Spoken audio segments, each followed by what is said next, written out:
प्रेम नगर में धनीराम नाम का एक घी वाला रहता था। पूरे गांव में वो एक ही घी वाला था, इसलिए पूरा गांव उसी से घी खरीदता था।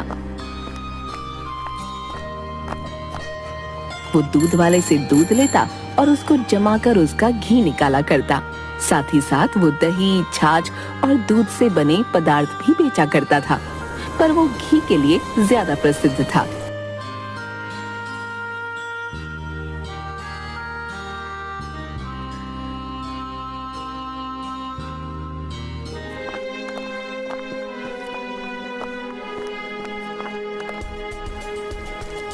अरे सुखीराम, जल्दी जल्दी हाथ चला, बहुत सारा काम है अभी। इस दूध को जमाना भी है और उसके बाद इसमें से घी भी निकालना है। तुझे पता है ना कितना घी बिकता है मेरा? साहब, अभी दूध उबालने और ठंडा होने में वक्त लगेगा, घी तो कल ही निकल पाएगा। मुझे मत सिखा, तुझे मैंने ही सिखाया है काम करना।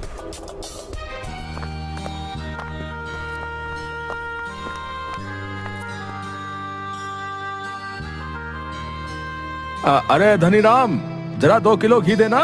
हाँ हाँ, क्यों नहीं, हम यहाँ पर तुम्हारी सेवा के लिए ही तो बैठे हैं। जरा जल्दी करना, घर पे मेहमान बैठे हैं। अच्छा, कौन आया है? अरे वो हमारी बिटिया को देखने वाले आए हैं, और कोई घी की दुकान तो है नहीं, आपकी ही दुकान है तो बस घी लेने आ गए। ये तो बहुत अच्छी बात है।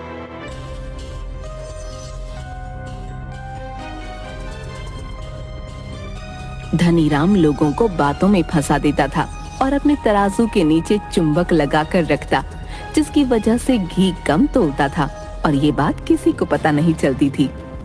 एक दिन की बात है।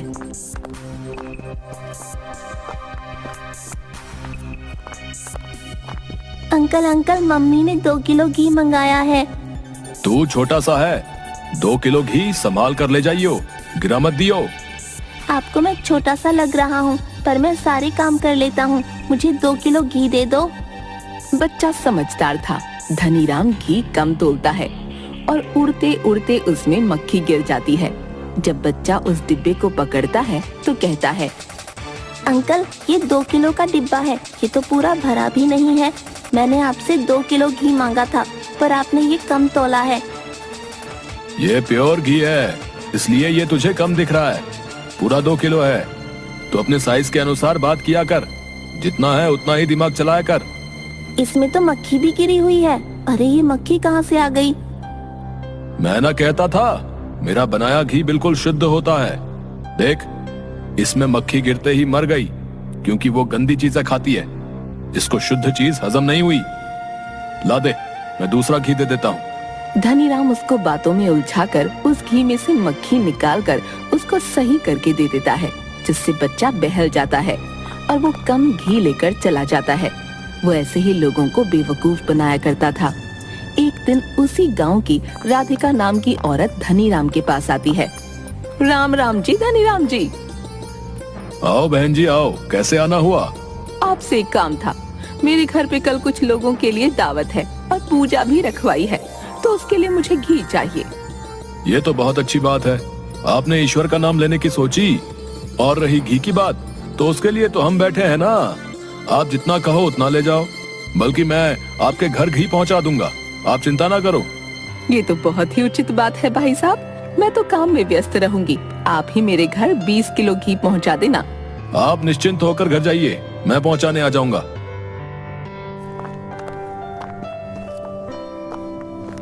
धनीराम इतना भारी ऑर्डर पाकर बहुत खुश होता है और वो सुखीराम के पास जाता है। सुखीराम, जल्दी जल्दी हाथ चलाओ, आज 20 किलो घी बनाने का ऑर्डर मिला है।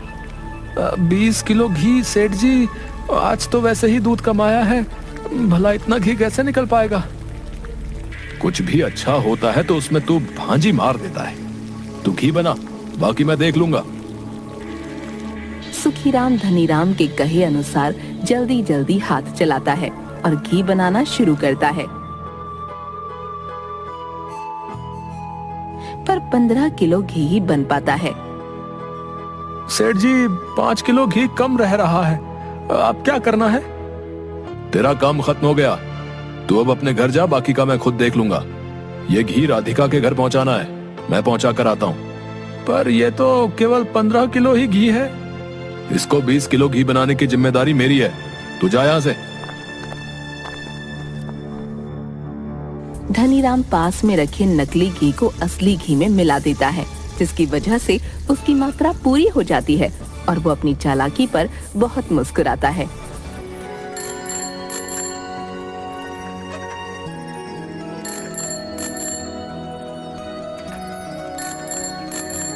और राधिका के घर घी लेकर पहुंच जाता है।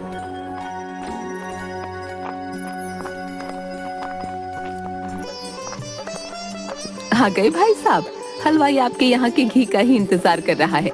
जल्दी से दे दीजिए तो वो भोजन तैयार कर दे। हाँ हाँ बहन जी, मैं बस अभी हलवाई को ये घी देकर आता हूँ।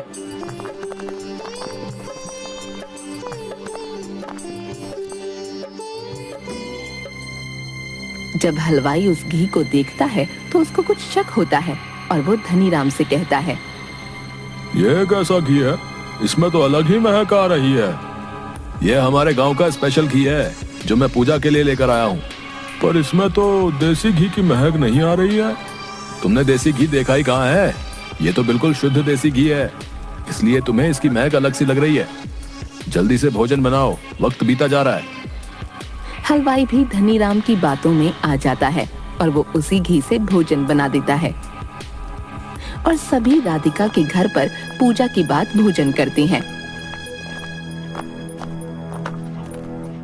उन सभी में धनीराम की बेटी भी होती है जो वही भोजन करती है।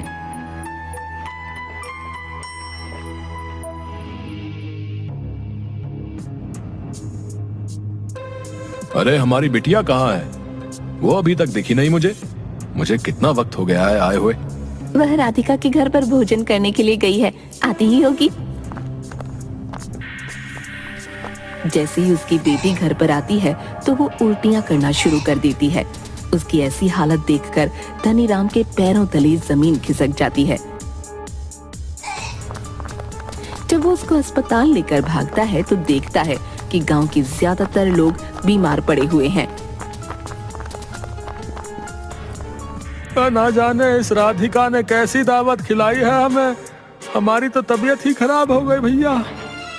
हमें इसको तो पुलिस के हवाले कर देना चाहिए। हाँ नहीं नहीं, मैंने खाने में कुछ भी नहीं मिलाया। महाराज जी, आपने कैसा खाना बनाया था कि सभी लोग बीमार हो रहे हैं और मुझ पर आरोप लगा रहे हैं। बीबी जी, मैंने तो खाने में कुछ भी नहीं मिलाया, बल्कि पूरी ईमानदारी से खाना बनाया था। पर जब मैं खाना बना रहा था तो उसमें देसी घी की महक ना आकर अलग सी महक आ रही थी, जैसे कि वो मिलावटी घी हो। मैंने धनीराम से कहा भी था, पर उसने मेरी एक भी नहीं मानी और मुझे बातों में उलझाकर यही घी थमा दिया। ये क्या किया धनीराम तुमने? घी में मिलावट कर दी और गांव के सभी लोग बीमार हो गए। तुम्हारी वजह से लोगों की जान पर बनाई है। तुम्हारे छोटे से लालच ने पूरे गांव को परेशानी में डाल दिया। धनीराम को अपनी गलती का एहसास हो गया था। वो अपनी बेटी को लेकर अस्पताल पहुंचता है, जहां पर बहुत मुश्किल से उसकी बेटी की तबीयत में सुधार हो पाता है और धीरे धीरे पूरे गांव के लोगों की भी तबीयत में सुधार आता है। वो अपनी गलती का पश्चाताप करने के लिए गांव वालों के सामने खड़ा हो जाता है। मुझे माफ कर दो। मेरी जरा सी लालच की वजह से आप लोगों की जान पर बनाई।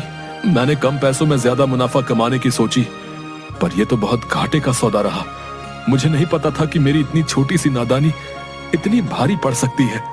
तुम एक ही इस गांव में घी वाले हो, इसलिए सब तुम पर भरोसा करके तुमसे घी लेते हैं। कोई तुमसे मोल भाव नहीं करता और न ही तुम्हारी चालाकियों को देखता है।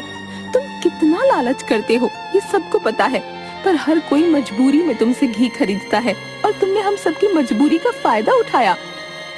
मैं जानता हूँ मेरी गलती माफी के लायक नहीं है, पर मैं आप सबसे हाथ जोड़कर माफी मांगता हूँ और एक मौका और मांगता हूँ कि आगे से ऐसी कोई भी गलती आपके सामने नहीं आएगी।